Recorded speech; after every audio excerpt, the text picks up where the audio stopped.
La lettre chargée.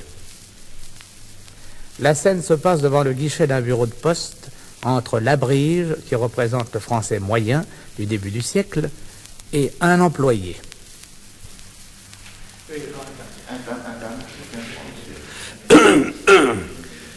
Pardon, monsieur. Un de mes amis qui me devait 100 francs vient de me renvoyer cette somme.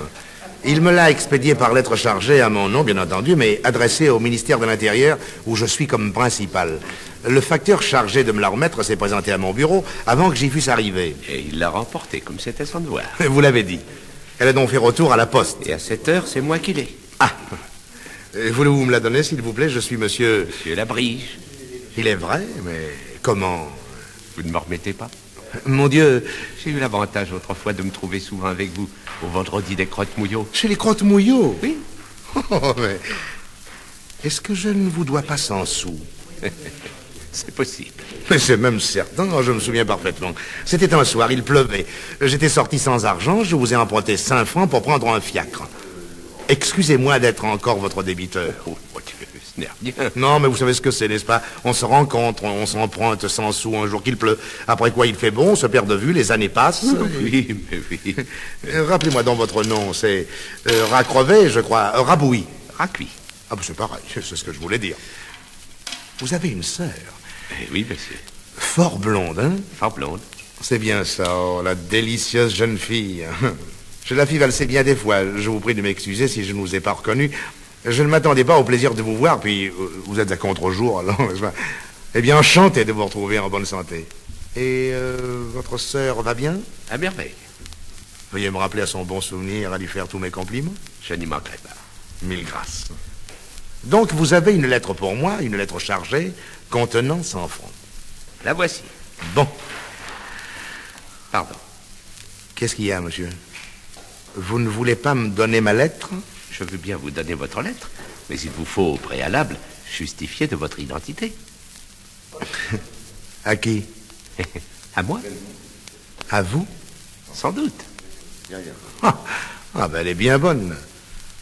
Il faut que je vous établisse comme quoi je suis monsieur Labrige, alors que vous avez été le premier à me reconnaître pour m'avoir vu 20 fois naguère chez nos amis les Crottes-Mouillots. Non, je vous ai reconnu en tant qu'homme du monde, mais j'ignore qui vous êtes en tant que fonctionnaire. Certes, j'avais entendu parler des chinoiseries administratives, mais alors celle-ci... Je suis employé de l'État, les règlements sont les règlements, et je ne saurais les enfreindre sans risque. Non, mais écoutez... Eh, monsieur, il y va de ma responsabilité. Supposez que vous ne soyez pas le destinataire de cette lettre et que je vous la remette cependant. Qu'arriverait-il? Il arriverait primo que je serais engueulé comme du poisson pourri. Oh, ça, secondo, que j'aurais à rembourser de ma poche les 100 francs valeur déclarée accusée à sa souscription. Mais que diable allez-vous chercher là? Suis-je, oui ou non, monsieur Labrige? De votre propre aveu, le suis-je? Vous êtes monsieur Labrige, c'est vrai. Eh ben alors... Eh bien, justifiez, preuves en main, que vous êtes bien cette personne. Et je vous remettrai ce qui vous est dû. La forme. Enfin, voici des enveloppes de lettres. Ça ne suffit pas. Avez-vous votre carte d'électeur? Attendez, Non, justement, je ne l'ai pas, mais je peux vous montrer ma quittance de loyer et mon contrat d'assurance. Je m'en contenterai. Ah, c'est heureux. Voici ces 2 pièces. Merci.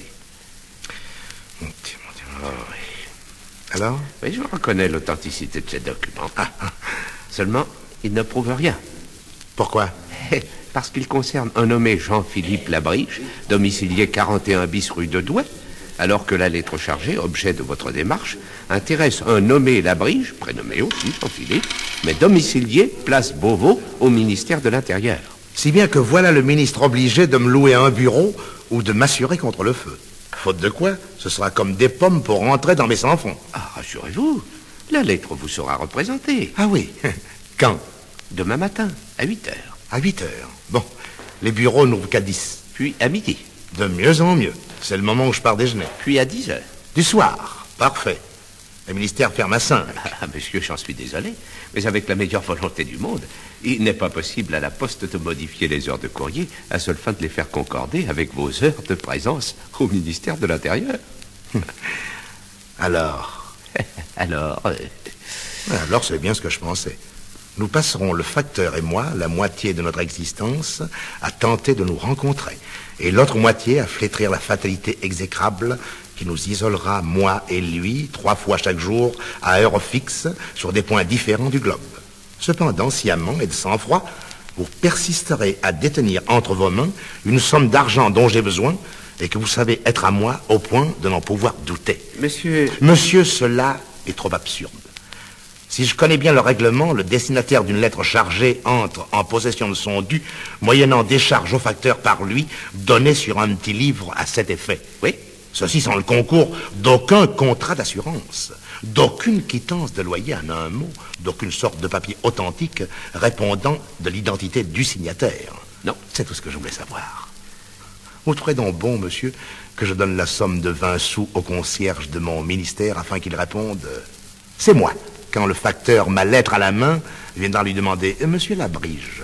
Je n'y vois pas d'inconvénient. Vous voudrez bien tenir pour excellente la griffe Jean-Philippe Labrige qu'apposera sur registre officiel ce personnage appelé Pépin. Pourquoi pas? Ce sera un faux. Qu'est-ce que vous voulez que j'y fasse? Oh, rien du tout. Nous voici d'accord et vous m'envoyez plein de joie. Monsieur, à l'honneur de vous revoir. Ah, mes amitiés à votre sœur. Serviteur de tout mon cœur. Quant aux 100 sous, ça ne presse pas. Où avais-je la tête? Les voici. Oh, merci 1000 fois. Pardon. Quoi? Un instant. Vous êtes bien monsieur Rabouille? Racuit. Ah oui, c'est pareil. Racuit, oui, je veux dire. Et parbleu. Bon, vous pouvez me l'établir? Établir quoi? Et que vous êtes bien cette personne. Moi? Vous avez des parchemins? Monsieur. Des lettres de noblesse? Ah, ça... Vous êtes au Gotha, j'imagine? Mais... À l'annuaire des châteaux? Non. Non. Eh bien, mon cher monsieur, allez vous y faire inscrire. Non, mais dites donc, vous vous fichez de moi. Oh, j'en suis tout à fait incapable. Seulement, vous savez le proverbe. Les bons comptes font les bons amis. J'ai emprunté 100 sous à un homme du monde. Je n'ai aucune espèce de raison pour les rendre à un rond de cuir. Au revoir, monsieur Rabouille. Racuit. C'est pareil, je l'ai déjà dit.